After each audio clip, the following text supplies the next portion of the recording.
Olá, sejam muito bem-vindos ao Ponto de Vista. Sabe aquela dor que você sente em alguma parte ou algumas partes do corpo, que até são aliviadas com o uso de analgésicos, mas não cessam completamente e criam, além de mal-estar, uma série de outras dificuldades? Pois é, situações assim podem ser exemplos de dores crônicas.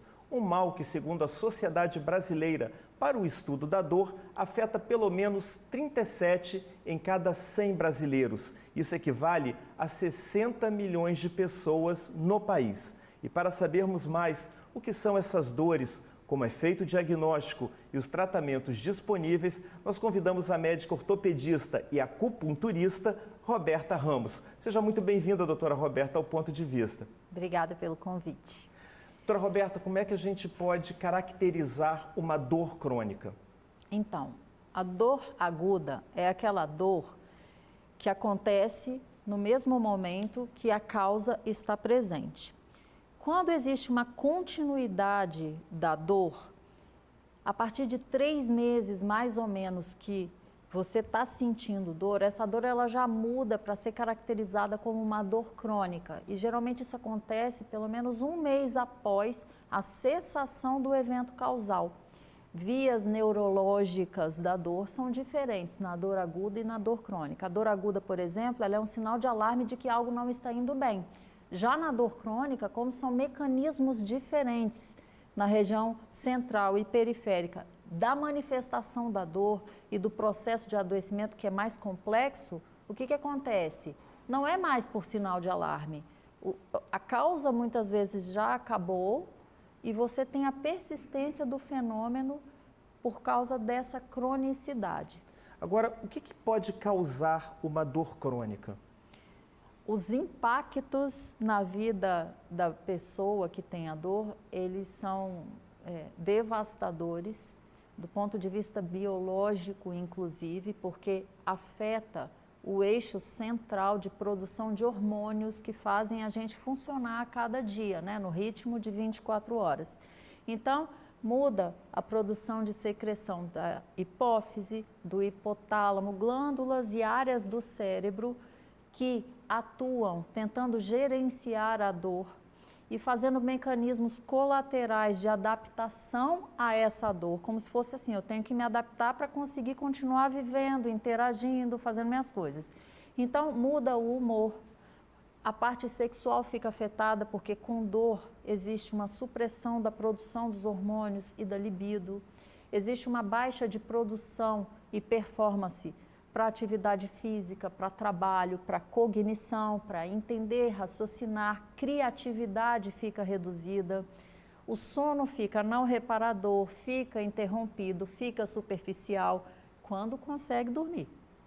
Existe um padrão de comportamento emocional que se modifica por causa de pensamentos mais catastróficos. Por exemplo, a pessoa que tem dor e vivencia dor o dia inteiro numa determinada intensidade, depois de algum tempo, ela começa a ver o mundo pela ótica da dor. Então eu começo a evitar lugares, evitar situações, me comportar de uma forma que não é essência minha, para evitar que a dor aumente. Uma pessoa que tem dor, por exemplo, consegue, às vezes, se essa dor vem acompanhada de uma náusea, de alterações de equilíbrio do ouvido interno, fazer um passeio de barco. Você consegue estar num lugar que tem muita iluminação ou talvez muito barulho, cheiro forte, a sensibilidade térmica, de tato, de estímulos dos órgãos dos sentidos muda para ficar mais sensível. Então, a pessoa começa a ter mudanças de comportamento por causa dessa hipersensibilidade. E às vezes as escolhas de amizade, de trabalho, como você se comporta na família, menos lazer, menos trabalho, menos produtividade, tudo isso impacta. E inclusive os gastos para a rede de saúde, além de talvez ser uma pessoa que produza menos, que ganhe menos, ela não tem competitividade no mercado de trabalho, concurso, emprego, e também gasta mais. com remédios, com tratamentos, com cirurgias, internações, falta no trabalho. Pois é, você citou aqui alguns impactos, né, de comportamento, né? A pessoa procura se isolar mais. Muito. Isso pode ser uma porta aberta para depressão e outros males, né? 33 a 50% do público que tem dor crônica tem depressão ou ansiedade e aumenta o índice de suicídio. Isso cientificamente já comprovado. Sim, nos pacientes. Agora vamos falar quais são as dores crônicas mais comuns. No consultório, eu trabalho com dor crônica, a gente vê muito paciente com enxaquecas intratáveis que não consegue, já tratou em tudo quanto é canto, já fez um monte de tipo de tratamento e não consegue resolver. Dor lombar, artrite, fibromialgia, a dor oncológica é uma dor que não pode deixar de ser lembrada. E eu acho que essas são as principais. Mas vamos detalhar cada uma delas. A dor de cabeça, por exemplo, aquela enxaqueca crônica, não é? O que pode causar essa dor, né? E quais são os tratamentos disponíveis para ela? Existem mais de 200 tipos diferentes de enxaqueca, então nós vamos falar assim, um apanhado geral, sem direcionar muito para cada tipo, mas por serem várias possibilidades diferentes, é importantíssimo uma consulta, uma avaliação médica para que seja detalhado o exame físico, a história individual do paciente, a história familiar, porque às vezes tem o traço constitucional hereditário, né, da dor. Exame físico, muitas vezes nós precisamos de fazer exames de imagem, exames laboratoriais para fazer o diagnóstico diferencial de qual é o tipo de dor na cabeça, se é cefaleia, se é enxaqueca primária ou secundária a alguma outra patologia, porque muitas vezes a enxaqueca não é a doença principal, ela é um sintoma de outro evento que está acontecendo no paciente. Por exemplo? Por exemplo, posso dar o meu exemplo? Pode. Vontade. Por exemplo, eu agora estou sem óculos aqui, mas eu tenho uma deficiência neurovisual que chama síndrome de Irlen, que não é no olho, é na área de captação da informação visual no cérebro. O tratamento da síndrome de Irlen é com óculos com filtros espectrais, filtros de cor, que diminuem o número de estímulos visuais para que não inflamem as áreas do cérebro, porque quando inflama por hiperrecepção de estímulo, dói. Então, a cabeça dói por conta da quantidade de estímulo. É como se 2 horas depois que eu acordei, eu já tivesse registrado no cérebro estímulos que quem não tem síndrome de Irlen leva 24 horas para captar. Então, é uma hipersensibilidade.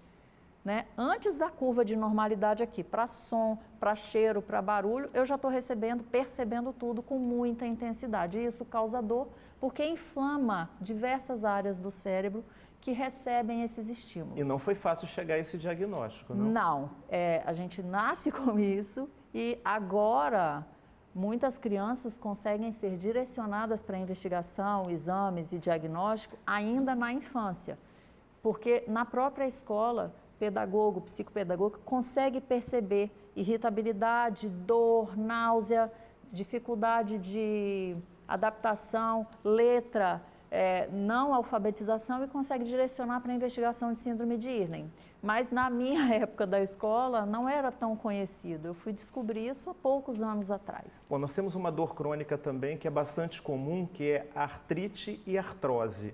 Isso causa realmente bastante incômodo e uma baixa qualidade de vida para quem sente essa dor, não? A artrose é o quadro natural do envelhecimento de alguma articulação, com o processo de degeneração que vai gastando a cartilagem que cobre o osso, expõe as terminações nervosas e com isso faz o quadro de dor. Quando eu não tenho mais a capinha de cartilagem ali, eu tenho a exposição dos nervos e aumenta a sensibilidade. Um quadro inflamatório reacional acontece, aumenta o líquido ali na articulação para tentar lubrificar, amortecer mediadores inflamatórios e gera o quadro de artrite. Então, a artrose é o quadro degenerativo e a artrite é o quadro inflamatório decorrente desse meio ambiente articular ali que está adoecendo. A artrite, assim como a lombalgia, que a gente vai falar, são quadros inflamatórios que muitas vezes a gente acha, por exemplo, eu estou com artrite no joelho, que eu tenho uma inflamação no joelho. Nós temos um quadro inflamatório que a ponta do iceberg é ver a artrite, mas existe um quadro sistêmico envolvido que inflama o corpo todo e que muitas vezes por questões genéticas, constitucionais, ambientais, posturais, emocionais, um vai ter mais a coluna, outro vai ter mais artrite, outro vai ter mais doença de pele, mas com um quadro inflamatório sistêmico que existe por trás da manifestação clínica. Então, quando você me perguntou, a gente terminou nem falando assim, a enxaqueca, quais são as possibilidades de tratamento? Isso é meio que geral para qualquer dor crônica. Nós precisamos de lembrar da alimentação. Existem vários alimentos inflamatórios. Então, melhorar a alimentação. Higiene do sono. Quem tem dor crônica tem dificuldade de dormir. Eu tenho que melhorar o sono, a qualidade de sono desse paciente. Os recursos medicamentosos, através da alopatia ou da fitoterapia, homeopatia, mas tratar esse paciente para desinflamar, tirar as questões emocionais envolvidas, tratar ele como um todo, não só a dor. Agora, né? Fibromialgia, que também atinge bastante. A fibromialgia, ela é um diagnóstico de exclusão, quando você tem dores que você não acha em exames de imagem de laboratório uma confirmação de que você tem outra patologia que causa dor, e existem critérios que você vai avaliando a partir de tais critérios. É fibromialgia, você fecha o quadro por exclusão de não ter outro diagnóstico. Existem dores mais características que compõem, vamos dizer assim, a fibromialgia, algumas regiões do corpo que a gente palpa e vai definindo que são pontos gatilhos da fibromialgia, e geralmente ela está associada com fatores emocionais como a depressão, o distúrbio de ansiedade, a baixa libido, baixa produtividade cognitiva, parte de raciocínio, memória. O sono não reparador é constante nos pacientes com fibromialgia, e como quase tudo nessa vida, para abordar esse paciente tem que ser multidisciplinar, a politerapia, não só com os aspectos medicamentosos, mas a questão da higiene do sono, da correção, da educação alimentar, a prática de atividade física, que é um dos pilares da boa saúde para tratar qualquer processo de adoecimento, né? Adaptada para a condição de cada um, porque muitas vezes a dor incapacita ou pelo menos limita, né? E com relação às dores, né, originárias de um câncer, quais são essas dores crônicas aí mais comuns?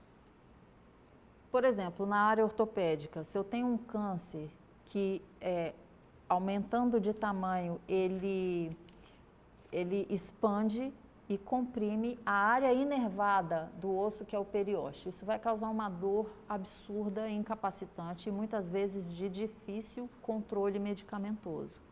Então, muitas vezes nós temos um quadro de dor que não é dor por inflamação, é secundária a uma doença de base, que é a parte do câncer. Então, como outros sintomas que vêm no paciente oncológico, essa dor ela tem que ser tratada com muito carinho. É possível fazer o manejo da dor, inclusive não só com a abordagem medicamentosa.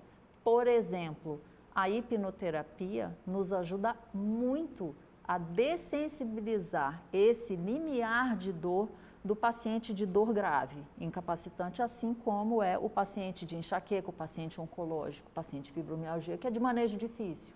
Agora, para concluir a nossa entrevista, né? Dores crônicas, tem cura? Tem cura. Ela pelo menos tem controle, mas muitas vezes o paciente ele tem aquela intenção de pegar um remédio mágico que resolva a vida dele, e geralmente não é assim que a gente consegue curar a dor. A gente consegue curar a dor com todas essas medidas de controle dos sintomas, mas trabalhando a causa. E aí é um universo para a gente conversar, né, que não dá tempo aqui, mas é importante saber que tem que tratar a causa, além de tratar o sintoma, que é a dor. Chegando na raiz do problema e abordando a causa do que deu a dor, nós conseguimos sim curar o processo de dor crônica. Doutora Roberta, eu agradeço muito a sua participação aqui no Ponto de Vista. Obrigado pela entrevista, pelos esclarecimentos. e esperamos contar aí com a sua presença em outras ocasiões. Muito obrigado. Obrigada a você. E agradeço também a sua audiência, a sua companhia. Lembrando que semana que vem estaremos de volta em mais um Ponto de Vista. Até lá!